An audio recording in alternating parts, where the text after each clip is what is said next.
नमस्कार, वंदे मातरम। मैं हूं श्यामगिरी। आप देख रहे हैं हमारा चैनल मुद्दा भारत का। मुद्दा भारत का यानी मुद्दा आपका। मुद्दा है महाराष्ट्र की पॉलिटिक्स का। या इस समय महाराष्ट्र में लोकल बॉडी के चुनाव जो है पूरी तैयारी में लगे हुए हैं। सभी पार्टियां पूरी तैयारी में है।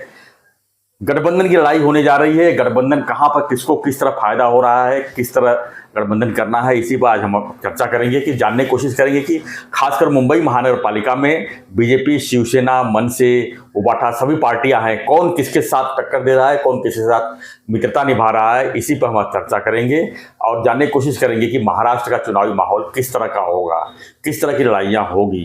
लड़ाइयाँ मित्रों से होगी, लड़ाइयाँ शत्रुओं से होगी, क्योंकि शिवसेना 2 है, एनसीपी 2 है और कांग्रेस अलग लड़ाई चुनाव लड़ने जा रही है। बीजेपी भी अब जो है कहीं कहीं जो है अकेले ही चुनाव लड़ने जा रही है। तो क्या है पूरा गठबंधन का खेल, इसी पर हम चर्चा करेंगे। हमारे साथ में सुभाष काले जी जो राजनीति विश्लेषक हैं। हम यही जानने की कोशिश करेंगे गठबंधन का खेल पूरे महाराष्ट्र में किस तरह चल रहा है। सर स्वागत है एक बार फिर से। क्या कहेंगे सर, गठबंधन का खेल बहुत ज़बरदस्त चल रहा है क्योंकि यहाँ पर लड़ाई जो है सबकी नज़र जो है मुंबई महानगर पालिका पर है, लेकिन लड़ाई पूरे महाराष्ट्र में है कि लोकल बॉडी चुनाव यानी जो बेस होता है, पार्टियों का बेस देखा जाए तो लोकल बॉडी चुनाव से ही होता है। हर कार्यकर्ता में कितनी दम है वो दिखाने की कोशिश की जाती है। तो क्या देख रहे हैं सर इसमें आप? अभी कल ही नगर परिषद जी के फॉर्म भरने की आखिरी तारीख थी जी। और आपने देखा होगा कि हर जगह हर पार्टी के लोगों ने अपना अपना फॉर्म भरा हुआ। जी बिल्कुल। और लेकिन कुछ जगह अलायंस भी हुआ है। आप देखेंगे तो कहीं अभी स्पेशली कोंकण साइड में अगर हम देखते हैं तो कोंकण में दो शिवसेना, मतलब एकनाथ शिंदे शिवसेना और उबाटा जी, वो दोनों साथ में लड़ रहे हैं बीजेपी के खिलाफ। ओ, ये कौन सा खेल है सर? ये है। अभी रायगढ़ में देखेंगे आप तो वहां पे अजित पवार बीजेपी साथ में शिवसेना के एकनाथ शिंदे के विरुद्ध में लड़ रहे हैं। तो ये खेल ही महाराष्ट्र में चल रहा है। कई जगह शरद पवार और अजित पवार दोनों साथ में लड़ रहे हैं। कई जगह कांग्रेस कुछ पार्टियों से अलायंस कर रही है, जैसे शरद पवार के साथ अलायंस है, कहीं ऐसा है। तो इसका मतलब ये हुआ कि ये जो पार्टी लेवल का जो राजनीति है जी, वो इस स्थानिक स्वराज्य संस्था के इलेक्शन में बाजू में हो जाती। वहां पे अपना अपने जगह की राजनीति चालू हो जाती जी। पार्टी लेवल पे राजनीति नहीं होती है। वहां पे अपने गुट या अपना अपना गांव, अपना शहर, अपना तालुका, वहां की राजनीति होती है। और उस हिसाब से जो विरोधी पहले से है वहां पे कभी दोस्त बन जाते हैं, जो दोस्त है वो कभी दुश्मन बन जाते हैं। तो इस तरीके से अगर हम देखते हैं पूरे महाराष्ट्र में नगर परिषद, नगर पंचायत के इलेक्शंस अभी चालू है तो हर जगह आपको कुछ ऐसा अलग अलग दिखेगा जी। हर कोई पार्टी किसी के साथ है तो कोई पार्टी किसी के साथ है। इसका मतलब ये होता है कि आप इसके जब रिजल्ट आएगा तब सचमुच कौन से पार्टी के कितने कॉर्पोरेटर चुन के है ये समझना भी मुश्किल हो जाएगा। लेकिन ये ऐसी बात कॉर्पोरेशन लेवल पे नहीं होती है। अभी 26 कॉर्पोरेशन मुंबई के साथ होने वाली है, वहां पे लेकिन पार्टी पॉलिटिक्स को पकड़ा जाता है जी। और अगर मुंबई की करते हैं तो मुंबई महापालिका जैसे सबसे बड़ी महापालिका पूरे एशिया में नंबर 1 है, स्टेट का दर्जा और बहुत बड़ा बजट है जी। आज तक शिवसेना के हाथ में वो सत्ता थी और लेकिन अभी शिवसेना अलग हो गई है। एकनाथ शिंदे शिवसेना है और दूसरी उबाठा है, और उबाठा की कोशिश फिर से मुंबई अपने ताबे में लेने की, अपना राज वहाँ पर प्रस्थापित करने की कोशिश है। इसलिए उन्होंने क्या किया है कि उन्होंने राज ठाकरे के साथ गठबंधन की बात की है। वो दोनों हाथ में हाथ डालकर आज पर हर जगह आपको दिखाई देते हैं। कहीं भी देखो तो उद्धव और राज साथ में है। ये मुंबई महापालिका को आंखों के सामने रखकर ये सब राजनीति चल रही है। क्या लगता है कि मुंबई मतलब दोनों ठाकरे बंधु मिलकर मुंबई फिर से हासिल कर लेंगे? अभी देखो क्या हुआ है, तो प्रेस्टीज लड़ाई है। मुंबई गए तो सब कुछ गया इनका। Yes correct. अभी देखो क्या हुआ है जी। महाविकास आघाड़ी तो मुंबई में डिसइंटीग्रेट हो जी। कांग्रेस ने तो डिक्लेयर ही कर दिया कि हम अकेले लड़ेंगे और हम उद्धव और राज के साथ नहीं जा सकते मुंबई में। आप देखो उनका स्टेटमेंट भी अगर देखेंगे तो उन्होंने मुंबई महापालिका के लिए ही सिर्फ ये स्टेटमेंट किया। यस। हो सकता है दूसरी महापालिका उनका गठबंधन होगा, लेकिन मुंबई में नहीं होगा, क्योंकि मुंबई एक कॉस्मोपॉलिटन सिटी है।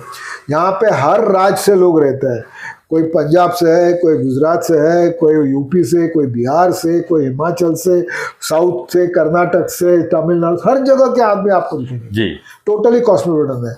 और अगर हम सोचते हैं कि मुंबई में मराठी वोटर्स कितने हैं, तो मेरे हिसाब से मराठी वोटर्स 22-23% सिर्फ, मतलब 75% प्लस 70 to 75%, अदर स्टेट लोग 70 to 75% अदर स्टेट के लोग मुंबई में है। और इसीलिए ये जो राजनीति उद्धव और राज की चल रही है जी, वो उनको ज़्यादा फायदेमंद होने वाली नहीं है। लेकिन उनके साथ में आने से कांग्रेस अलग हो गई है, और कांग्रेस अपना वोटर, कांग्रेस की वजह से उनके जो एमपी जीत के आए हैं, एमएलए जीत के आए हैं मुंबई से, वो कांग्रेस की वजह से जीत के आए हैं उद्धव ठाकरे के। ये उन्होंने समझना चाहिए था। अभी जो उन्होंने उसको दाव पे लगा दिया। अभी जो क्या है कि कांग्रेस जब साथ में थी उबा ठाके, तो मुस्लिम वोट्स है, दलित वोट्स है, ये उनको मिलते थे। अभी ये मराठी के मुद्दे पर अभी ये वोट्स कांग्रेस के तरफ जाएंगे, वो उबा ठाकरे को मिलने की संभावना बिल्कुल नहीं है। रही बात भारतीय जनता पार्टी की और शिवसेना एकनाथ शिंदे की, पिछले आपने देखा कई महीनों से मुंबई के नगर सेवक जो थे शिवसेना के, धीरे धीरे एक सब मोस्टली बहुत बड़ी संख्या में एकनाथ शिंदे के साथ चले गए। या तो वहां चले गए, या तो बीजेपी में आ गए, या तो फिर इधर आ गए, या तो फिर वहां चले गए। तो इसका मतलब उनके पास तो अभी उद्धव का तो क्या, उसका पानी का घड़ा तो खाली है, उसको पानी भरना है और वो राज के साथ भरने की कोशिश करने वाला है। लेकिन मुझे ऐसे लगता है कि ये जो राजनीति है उनकी मराठी मुद्दे की, दोनों भाई साथ में आने से, इसमें सबसे बड़ा नुकसान देखो, राज ठाकरे के को क्या बोलते हैं ना, नथिंग टू लूज, उनका क्या नुकसान होगा, जिसके पास कुछ है ही नहीं तो उसका क्या नुकसान। बिल्कुल। लेकिन उद्धव के पास कुछ था, और वो अगर उसके हाथ से चला जाएगा तो नेचुरली उसका बहुत बड़ा नुकसान होने वाला है। और मुंबई महापालिका का चित्र इलेक्शन के वक्त ऐसा होगा कि भारतीय जनता पार्टी, एकनाथ शिंदे और अजित पवार महायुति एक साथ लड़ेंगे। भले वो आज कितना भी बोलने दो कि हमको 125 सीट चाहिए, हमको 120 चाहिए, फगाला फगाला, कुछ नहीं, तीनों एकनाथ शिंदे, अजित पवार और देवेंद्र जी फडणवीस तीनों बैठकर पूरा सीट का बंटवारा। इस रणनीति के पीछे कौन लगा है? अमित शाह जी लगे हुए हैं या देवेंद्र फडणवीस का अलग से गुट काम कर रहा है? क्या रणनीति बनाए हुए हैं मुंबई? देखो क्या है, मुंबई महापालिका किसी भी हालत में महायुति को जीतना है जी, ये क्लियर है, ये एक मैसेज है। और मुंबई महापालिका किसी भी हालत में महायुति करके ही लड़नी है। देखो बाकी के महापालिका में क्या होता है इतना ध्यान नहीं है, लेकिन पूरे हिंदुस्तान का और हिंदुस्तान के बाहर भी लोगों की नजर होती है मुंबई महापालिका। तो यहाँ पे मुंबई महापालिका में महायुति एक साथ लड़ती है और एक साथ इलेक्शन को चुनाव में जाती है, तो इसका एक मैसेज भी बहुत बड़ा मैसेज जाता है। और मेरे हिसाब से यहाँ पर महायुति होगी, राज ठाकरे एक उबाठा, और अब शरद पवार का तो कुछ है ही नहीं, इसलिए वो उबाठा के पास भी जा सकता है, कांग्रेस के साथ भी जा सकता है जी। तो उनको तो उनका कुछ नुकसान नहीं है, यहाँ जाओ या वहां जाओ।